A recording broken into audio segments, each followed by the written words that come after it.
ہم نے اپنی زندگی میں جو ہمیں نظام حیات رب نے دیا ہے، ہم آئیڈیل کس کو بنائیں، ہم نمونہ کس کو بنائیں، ہم سامنے کس چیز کو رکھیں تو اس پہ چلیں۔ ہر بندہ کہتا ہے رب کریم کے قرآن نے حضور پاک کی زندگی اسوہ حسنہ فرمایا ہے۔ ہاں بالکل فرمایا ہے۔ 21ویں پارے کا آخری سے پہلا صفحہ سورت نمبر 33 سورت احزاب ہے۔ رب کریم نے سورت احزاب کے آیت نمبر 21 میں ارشاد فرمایا، لَقَدْ كَانَ لَكُمْ فِي رَسُولِ اللَّهِ أُسْوَةٌ حَسَنَةٌ۔ نبوت کی زندگی تمہارے لیے بہترین نمونہ ہے، نبوت کی زندگی تمہارے لیے بہترین اسوہ حسنہ ہے۔ اس پہ چل کے تم اپنی زندگی کو سنوار سکتے ہو، اس پہ چل کے تم اللہ کی دربار میں کامیاب فوز و فلاح کا جھنڈا لے سکتے ہو۔ اجی بالکل ٹھیک ہے، مسلمانوں میں پوچھنا چاہتا ہوں نمونہ کسے کہتے ہیں؟ تو ایک ہی جواب ہے، نمونہ اسے کہتے ہیں جسے دیکھ کر دوسری چیز معرض وجود میں لائی جائے۔ نمونہ اسے کہتے ہیں جس کے مطابق اگلی چیز کی تشکیل کر دی جائے۔ بالکل ٹھیک، میں مثال پیش کر رہا ہوں۔ میں نے آپ کے سامنے کوٹ پہنا ہے، اگر مجھے اسی طرح کا کوٹ چاہیے ڈیزائن کے لیے، نمونے کے لیے مجھے یہ کوٹ دینا ہوگا۔ بھئی ہمیں پگڑی چاہیے، پگڑی کا کپڑا چیک کرنا ہوگا، تب جا کر اسی طرح کا ہمیں کپڑا ملے گا، پھر اسی طرح کی پگڑی کہلائی جائے گی، اسی طرح کی سلائی بنے گی، اسی طرح کا کوٹ کہلایا جائے گا۔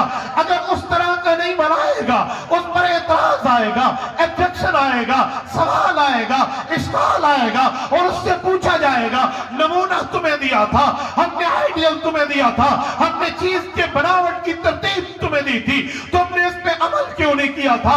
یہ طے ہے کہ عمل کی اجرت تب ملے گی جب نمونے کے مطابق بنایا جائے گا۔ میرے دوستو، پاک پیغمبر کی زندگی بہترین نمونہ ہے، لیکن مجھے بتاؤ پوری زندگی رسول اللہ کی کیسے گزری ہے؟ پیغمبر کا بچپن کے لوگوں کے لیے آئیڈیل ہے، پیغمبر کا لڑکپن کے لڑکوں کے لیے آئیڈیل ہے، پیغمبر کی جوانی جوانوں کے لیے آئیڈیل ہے، پیغمبر کا 63 سال کا بڑھاپا بوڑھے لوگوں کے لیے یہ بہترین قسم کا اسوہ حسنہ اور آئیڈیل ہے۔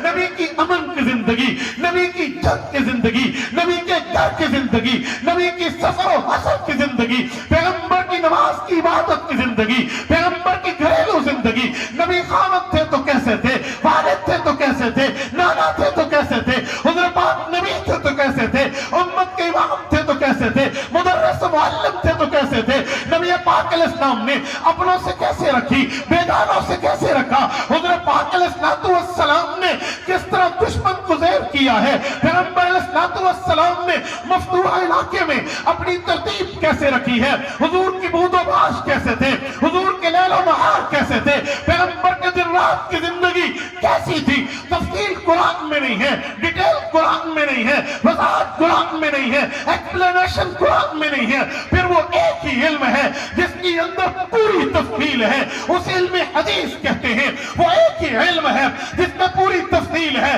سوال آپ کا ہوگا، جواب شریعت کا ہوگا، پوچھنا آپ نے ہوگا، جواب شریعت دے گی۔ پیغمبر نے حالت جنگ کیسے گزاری، حالت امن کیسے گزاری، پیدائش تا وفات کی زندگی پیغمبر کی کیسے تھی، علم حدیث سے جواب آئے گا۔ اگر علم حدیث سے آنکھیں پھیرے تو پھر یہ جواب نہیں دے سکتے، پھر امت اسوہ حسنہ پہ عمل نہیں کر سکتی۔